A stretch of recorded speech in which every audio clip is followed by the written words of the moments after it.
Today is the start of a new series that will cover the TF2 zombie escape server. This will most likely be a longer video as I not only have to cover what the game mode is, but also the general guide and tips and tricks. Let's start with the game mode itself.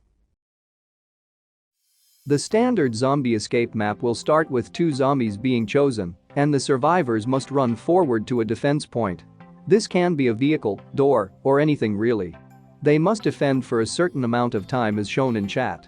When the timer reaches 0, either a door will open or a vehicle will start moving, depending on the kind of defense point.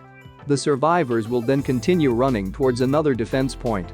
This will repeat until the survivors get to the nuclear bunker, where they must defend until the timer reaches 0, the door closes, and the survivors win. On certain maps there is also a boss fight that may occur before the bunker. All zombies will be put into a cage to watch the survivors battle the boss. The boss will typically have 3 hearts for a health bar and will lose health over time as players shoot at it. The boss will kill players who get too close and will often chase them until they are dead. They are not affected by knockback and are faster than most classes. Once the boss is dead, a door will open and the zombies will be released. Survivors must run towards the door and defend. After a predetermined amount of time the doors will close and the survivors will win. The hard part is that the zombies have thousands of health and can only be stopped by knockback. With the game mode itself out of the way, let's get into how to survive the Team Fortress 2 zombie escape. Because of the zombies' thousands of health, the only way to stop them from eating and infecting you will be to use knockback. Because of this, weapons that have an extra knockback stat such as Scout's Force of Nature and Heavy's Natasha are especially good at dealing with brain-dead zombies. Classes such as the Spy, Sniper, and Scout are typically the worst choices of class you could pick. Classes such as the Demoman and Soldier can actually lead to your team's untimely demise due to something known as boosting. You will hear this term a lot in the zombie escape server. Boosting is when a soldier or demo launches an explosive that actually launches a zombie forward into your team instead of away. The best way to play soldier or demo is to shoot in front of the zombie to launch it back. Classes such as the medic are only useful if you're healing soldiers or demos, or if someone takes fall damage.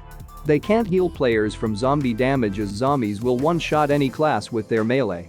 They don't do enough knockback to help keep zombies away, and the only reason I rate them higher than soldier or demo is because the medic can't boost the zombies. The engineer class is the second best class to deal with zombies because his dispenser and sentry can act as a wall to block doorways. The sentries are limited to being mini sentries and have a very limited amount of ammo. There can only be a maximum of 5 sentries at any given time, and so the recommended amount of enemies is 5. The single number 1 class for zombie escape is the Heavy. The minigun can deal tremendous amounts of knockback. I will cover classes more deeply in their own respective episodes. The last thing to talk about in this portion of the video is edging. Edging is when a player stands just a tiny bit too far forward and gets infected. This is bad because the player is still close enough to infect another player and another until the entire team is infected because one single person was edging. Don't do that. Onto the tips and tricks.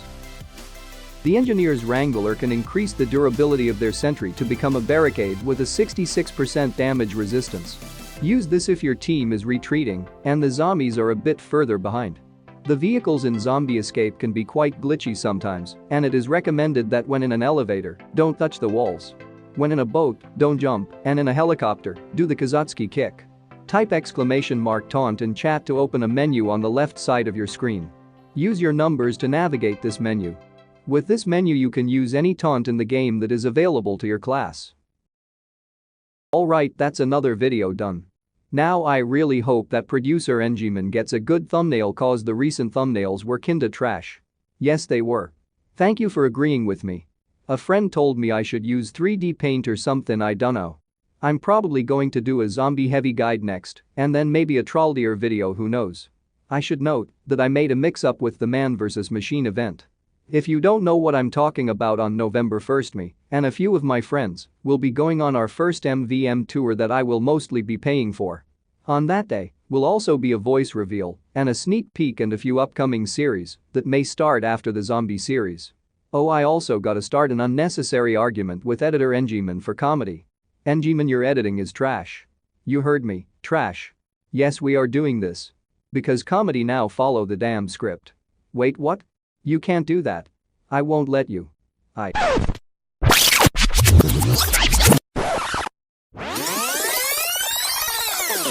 That's all folks, and don't forget to breathe air.